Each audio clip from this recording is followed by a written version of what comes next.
Alright, so classic VQ video of trying to make your VQ sound good, especially for cheap and not having to spend a lot of money.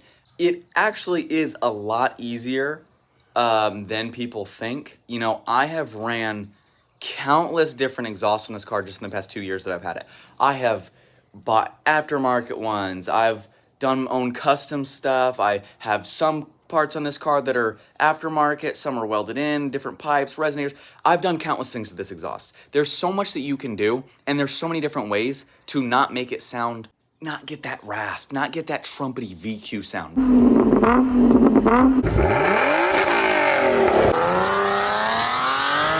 I am always trying to avoid with this. You know, it's not always gonna be the most fantastic sounding engine, but you know, you can do a lot to prevent it from sounding like that, other than just muffler delete, chop off the cats, and then you're done. Because, not gonna lie, I also did that. But I have found multiple other ways that are almost the same price or cheaper, just rather than letting it have that awful raspy trumpet sound, just avoiding that, and also saving you some money. The main thing that people do always is just, you know, either think there's just like, oh, I have to get an aftermarket exhaust that's just thousands of dollars, or the only other option is just get a shop to chop off the mufflers and pipes and then the mufflers and cats and then call it a day.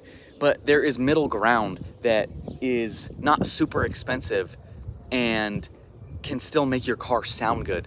It comes down to eliminating that rasp. It seems to be that rasp is always the thing that comes back to that really gets the VQs and really ends up kind of immediately just destroying any good sound from this thing. At one point, I had test pipes and a muffler delete. This thing sounded like there was BBs bouncing around the exhaust. It sounded awful. I've tried multiple things along the way to get rid of it.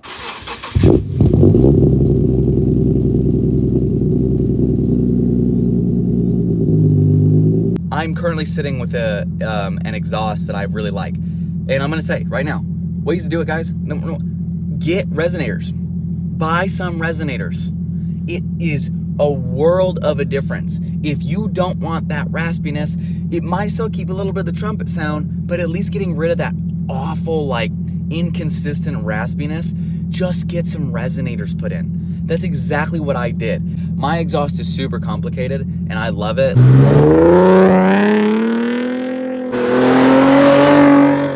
Let's say you have a completely stock exhaust right now. You have nothing aftermarket, everything's stock. First thing, I would say a muffler delete is not that bad.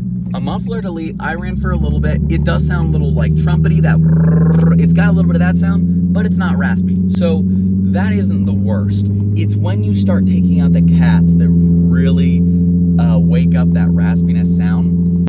A better alternative to, you know, an entire aftermarket exhaust, vibrant resonators for, I got like 130 bucks. Then went to a shop, paid them like 100 bucks to have them installed because my car was just way too raspy. After I got them installed, zero rasp. Like completely went away, was not bad sounding at all, completely changed the sound of the car for 250 bucks or less. I didn't need a whole entire custom exhaust. I didn't need an aftermarket one to sound that good. When you are going to get rid of the cats, if that is an option you are going, try to get resonated test pipes. That's exactly what I did. I got Berg resonated test pipes instead of just the straight up ones that are just basically a down pipe with nothing in it. That is going to help with that rasp. Anywhere you can put resonation is going to help delete that rasp. That's what resonators are for. It's for getting rid of certain frequencies. It's the entire point of them, and that's why that's one part of the exhaust I would never take off is resonators. If right now, if you are wanting your VQ to sound louder and nothing else, sure, take them off. But if you are wanting a decent sound from your car, do not delete the resonators. Literally never do that. Just do not. Worst option to do. That's one thing that you can definitely do, is just find some resonators. They don't even have to be expensive. They don't have to be the vibrant resonators. You could probably get some cheap Amazon resonators for like 40 bucks a pair and have to spend $80.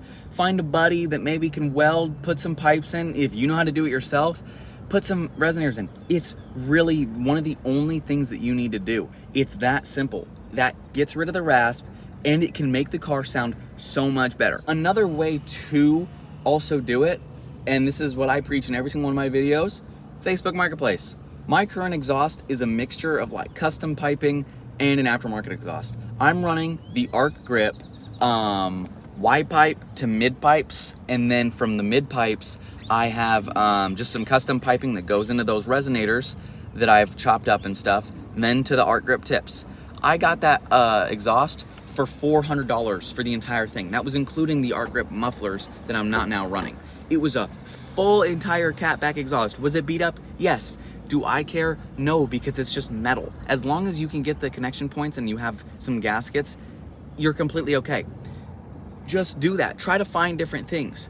I know it's hard to not just straight pipe it, especially if you really don't have money.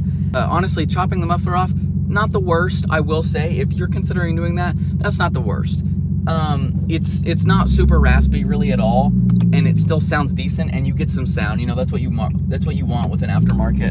That's what you want with an exhaust. You want it louder, but you also want it to sound good, and that's where all these other modifications come in. It doesn't have to be expensive to run a decent exhaust on G37s, any VQs. It really doesn't, but you just have to put a little time and effort in sometimes. Hopefully this video can lessen the time and effort for you. Like, I'm literally going to preach it. Resonators is where it's at. Try different areas in the exhaust, you know. Even if you just chop up your own exhaust and then clamp it in, you know, to not be temporary. That's what I did. To literally test my exhaust, I did a whole bunch of jank shit to test fit it, and so I could hear it without getting it permanently installed at like a shop. Buying a $1,200 to $2,000 exhaust is just, it's not it. I don't want to spend that much money, especially because, you know, it's just like everyone else. I love that I have a custom exhaust that sounds different. It may sound similar to other cars, but no one else is running the exhaust like I am. Like no one else has this same exact exhaust. Consider just getting some of the things I said. It is a process sometimes. I know it would just be nice to be able to just buy one thing and make it sound good. And you know, that is the benefit of maybe getting an aftermarket exhaust, is you buy it, they've already done the research, they know what sounds good for their exhaust, and that's all you gotta do. You gotta install it. But that's why it's so expensive. I like having my car loud and sound good. That's the whole point of what I want my exhaust. I want it to be as loud as possible and sound the best it can. It's a lot easier if you are trying to go the route of making it sound good, if you do want it to be quiet, because there's a ton of options out there. You know, if you just buy a Beluga axle back and then do nothing else, you keep all the stock exhaust, then it actually might not sound too bad, and you don't have to spend a lot of money. But for me personally, I want to be able to hear it without having to sacrifice it sounding like ass. That's really it though. Let me know y'all's thoughts. You know, comment what you're running, what you've done to your exhaust. Let me know what you think. If you like completely think it's kind of a stupid idea, you'd rather just get other parts, that's fine. But I think that's the best way to make your car sound good. I do have a ton of other videos if y'all want to check them out. I've got like the modifications I have on this car, the modifications to make 340 wheel horsepower on the dyno that I got, 5 things I love about the car, things I hate about the car. I've got a ton of videos up if you want to watch them, but appreciate y'all watching.